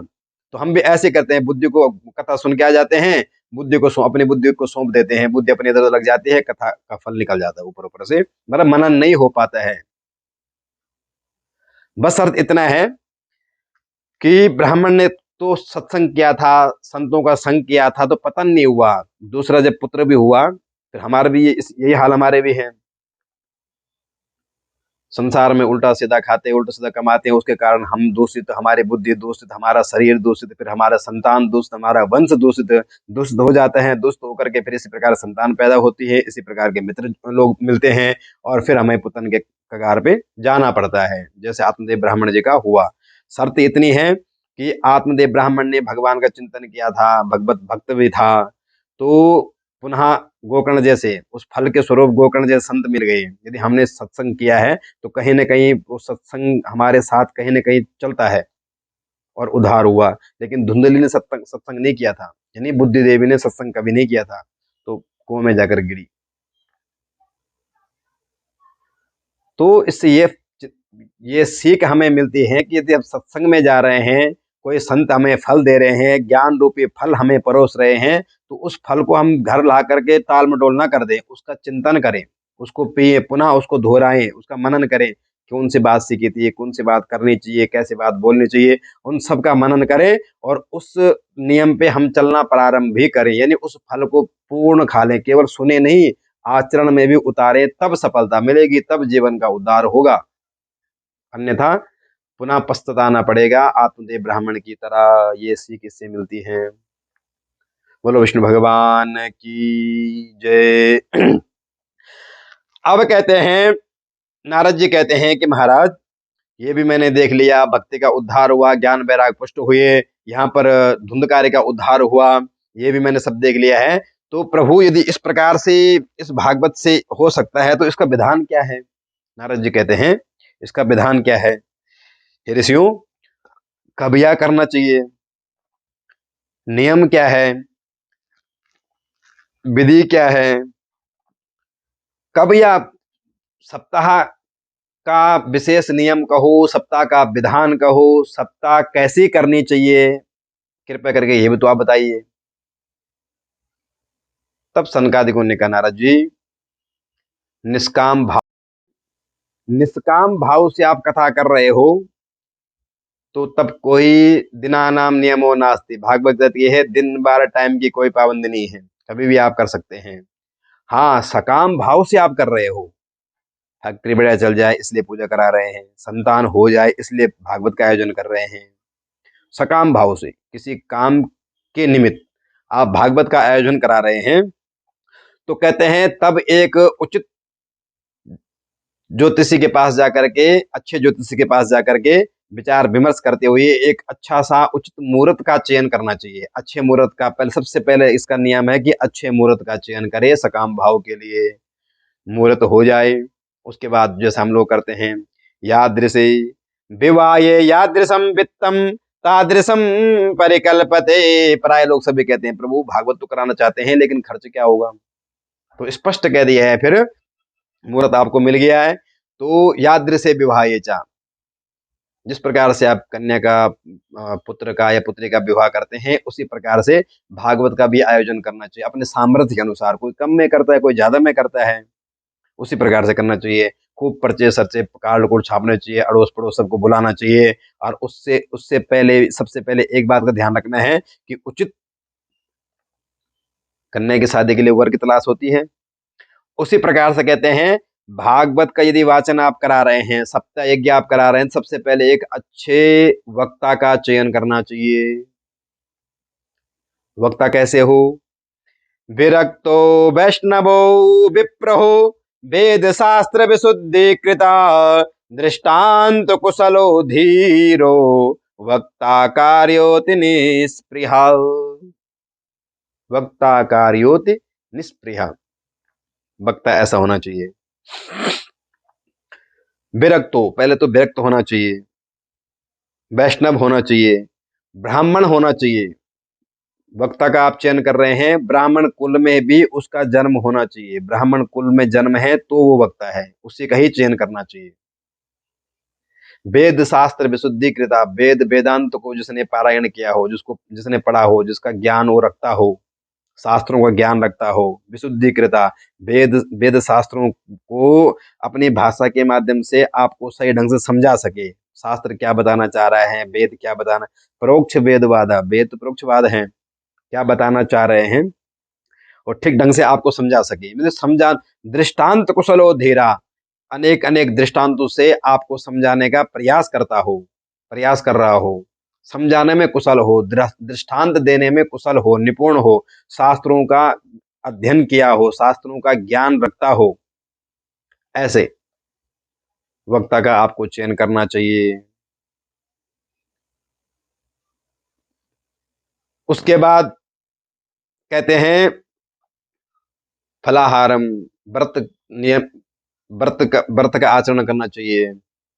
व्रत न रख सकते तो फलाहारम, फल खाओ। फल खाने से न चलो तो पयपानम, दूध पी करके। दूध पीने से नहीं चलो तो घृतपानम, घी पी लो। और घी पीने से भी काम नहीं चल रहा हो, और आजकल कौन घी पी रहा है, डॉक्टर वैसे मना कर देते हैं। तो सनकादिक कहते हैं नारद जी, फलाहारम, फलाहार, पयापान, घृतपान से आपका काम नहीं चल रहा हो, पहले तो कोशिश करनी चाहिए कि आप जब तक कथा नहीं होती है जब तक कथा नहीं सुनते हो, तब तक व्रत का आचरण करें, उपवास रखें, ताकि मन में शुद्धि रहेगी, मन हल्का रहेगा, शरीर में बोझ हल्का रहेगा, तो आप आराम से आसानी से कथा सुन लोगे। लेकिन यदि आपको कोई दिक्कत है, फलाहार नहीं रख सकते, तो फलाहार खूब भोजन करो चकाचक, कोई दिक्कत नहीं है। बस इतना ध्यान रखे, कथा विघ्न करो, यदि इतना मत खाओ जो कि कथा में विघ्न उत्पन्न हो जाए, यानी नींद आने लग जाए, ध्यान कहीं और डोलने लग जाए, आलकस उमड़ने लग जाए, तो ऐसा भोजन मत करो। अन्यथा आप भरपेट भोजन करके भी कथा में बैठ सकते हो, विशुद्धीकृत। और उसके बाद कहते हैं कथा का आयोजन कराना चाहिए, उचित व्यास का निर्णय करना चाहिए, वक्ता का चयन करना चाहिए। वक्ता को, जब वक्ता का चयन आपने कर दिया है, कथा वाचन प्रारंभ हो गया है, तब उनसे पूछना चाहिए, सुखरूप प्रबोधज्ञा सर्वशास्त्र विशारदा एतत् कथा प्रकाशेन मद ज्ञानम विनाशयः। हे सुख रूप व्यास जी, आपसे विनम्र प्रार्थना, हम आपका पूजन करते हैं, आपसे विनम्र प्रार्थना करते हैं कि हमारे अज्ञान तिमिर को ध्वस्त करने की कृपा करें, हमें ज्ञान, हमारे हृदय में ज्ञान का संचार करें। और जब वक्ता बोलना प्रारंभ कर दे, उसके बाद नाप तोल न करें, एकदम ध्यान होकर के, श्रोता बन करके आप सुने, श्रोता बन के सोते हुए भी नहीं, और श्रोता बन के भी नहीं है, नाप तोल भी करना प्रारंभ न कर दें व्यास जी की, कैसे कर रहे हैं, क्या कर रहे हैं, क्या छोड़ दिया है, क्या बोल दिया है यहाँ पर, ऐसा कोई नाप, कुतर्क न करें, तात्पर्य है कुतर्क न करें। तर्क करें कि ये बात कही है तो इस बात का, ये बात क्यों कही है, लेकिन उसका कुतर्क न करें। और श्रोता बन करके आप सुने। और उसके बाद कहते हैं कथा संपन्न होने के बाद नृत्य गीत का भी आयोजन करना चाहिए, भजन कीर्तन का भी आयोजन कराना चाहिए। जैसे ही भजन कीर्तन का नाम नारद जी ने सुना, नारद जी ने तुरंत वीणा पे राग छेड़ना प्रारंभ कर दिए, और प्रहलाद जी ने ताली बजाना प्रारंभ कर दिए, उद्धव जी ने मजीरा संभालना प्रारंभ कर दिया, और स्वर कुशल तयो राग करता अर्जुनो, और अर्जुन ने राग अलापना प्रारंभ कर दिया। प्रदालस्तालधारी तरल गति तया चोद्धवा कांस्यधारी वीणाधारी सुरसी सुर कुशल तया राग करतार्जुनो भूत इंद्रौवादीन मृदंगम जय जय सुकरा कीर्तने ते कुमारा तत्राग्रे भाव भक्ता सर सरचनया व्यासपुत्रो बभूवा। ये बातें समझा ही रहे थे सनकादिक जी कि सप्ताह विधि का ये नियम है, ऐसा करना चाहिए। उतने में जो है सुखदेव नंदन, व्यास नंदन सुखदेव जी भी प्रकट हो गए। सबने अपने अपने मजीरा, चिमटा, ढोलक संभालना प्रारंभ कर दिया, और कीर्तन प्रारंभ हो गया। कहते हैं उद्धव जी ने मजीरा संभालना प्रारंभ कर दी, नारद जी ने वीणा में राग छेड़ना प्रारंभ कर दिया, और अर्जुन ने राग छेड़ना प्रारंभ कर दिया, और जय जय जय शब्द, नमा शब्द वहां पर गूंजने लगे, और कीर्तन प्रारंभ हो गया। कीर्तन प्रारंभ हो ही रहा तो भक्ति महारानी भी, कीर्तन में ताली भी बज रही है, राग अलाप भी हो रहा है, स्वर भी चल रहा है, परंतु जब तक नृत्य ना हो तब तक कीर्तन का आनंद नहीं है। तो ये जान करके भक्ति महारानी भी प्रकट हो गई। भक्ति महारानी ने थिरकना प्रारंभ कर दिया। न नर्त मध्ये त्रिकमेव तत्र भगवत्य कामा नटवत्सु तेजसाम् अलौकिकं कीर्तन मेत दीक्षा हरि प्रसन्नोऽपि वचो ब्रवीतम्। सारे श्रोता समुदाय, भक्त समुदाय वहां पर बड़ा दिव्य और भव्य नाम संकीर्तन प्रारंभ हो गया, राग चलना प्रारंभ हो गया, वीणा मृदंग बजना, जय जय घोष नमः। बोलो वृंदावन बिहारी लाल की। निकुंज में विराजे घनश्याम राधे राधे, निकुंज में विराजे घनश्याम राधे राधे, घनश्याम राधे राधे, तू श्याम से मिला दे घनश्याम राधे।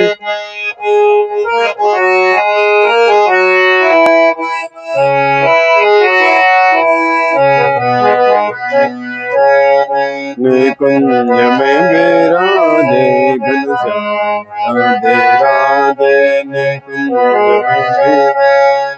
निकुंज में विराजे घनश्याम राधे राधे, तू श्याम से मिला दे घनश्याम राधे राधे, तू श्याम से मिला दे।